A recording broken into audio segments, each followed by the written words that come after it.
This is Tim Bryce with my column titled, The Main Event, the Trump-Clinton Debates. Aside from the party conventions in Cleveland and Philadelphia, the most anticipated series of events will undoubtedly be the presidential debates between Hillary Clinton and Donald Trump. This is going to set historic records of viewership for the networks, lucky enough to host one of them.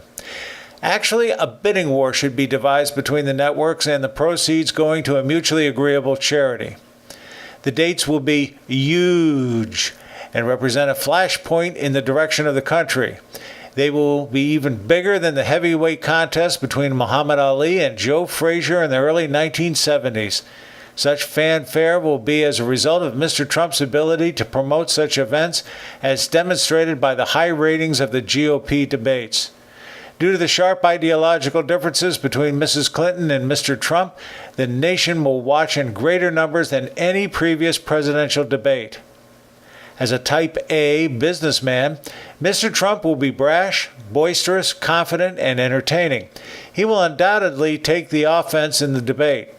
Mrs. Clinton will try to depict him as a naive, uninformed clown with no practical experience in government. She may even poke fun at him for some of his positions. In contrast, Mrs. Clinton will try to portray herself as super confident and experienced. She will maintain her sense of entitlement because of her background. This will be the same mistake she made against Obama and Sanders, and therein lies a weakness. She must earn the public's vote and not take it for granted simply because she is a Clinton. Mr. Trump will attack her list of limited accomplishments and portray her as an integral part of the Washington triad, meaning politicians, the press, and lobbyists.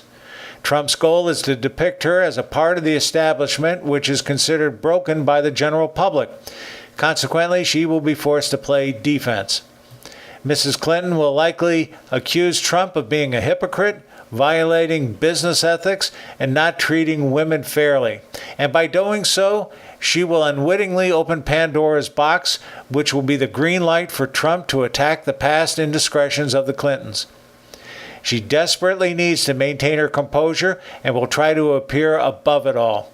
When Trump speaks, she will likely wear the same bored expression she wore in the Benghazi congressional hearings. This will work against her.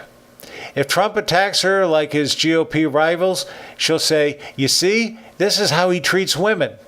To which Trump will in turn claim, "You see, she hides behind her skirt. How will she handle someone like Putin?"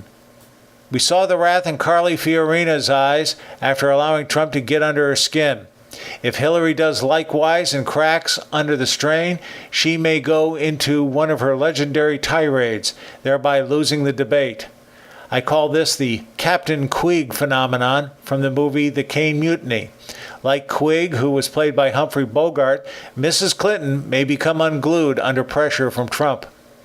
For his part, Mr. Trump will ask the hard questions the press and Senator Sanders will not, unlike what Romney did with Obama. The kid gloves will be off.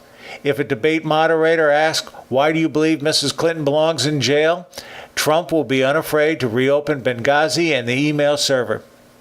More than this, Trump will hammer away on her lack of political accomplishments. If he can get the American public to believe she cannot stand on her own 2 feet without relying on the support of her husband, she will appear to be unfit to serve the office and the game will be over. Back in 1971, Ali was the overwhelming favorite to win the match, which is why everyone was shocked when Frazier won by unanimous decision. Likewise, in the 2016 debates, Mrs. Clinton comes into the contest as the odds-on favorite, but do not count Trump out, as he will likely pull a Frazier-like upset. Friends, keep the faith. This is Tim Bryce in Palm Harbor, Florida. Follow me on the internet at timbryce.com.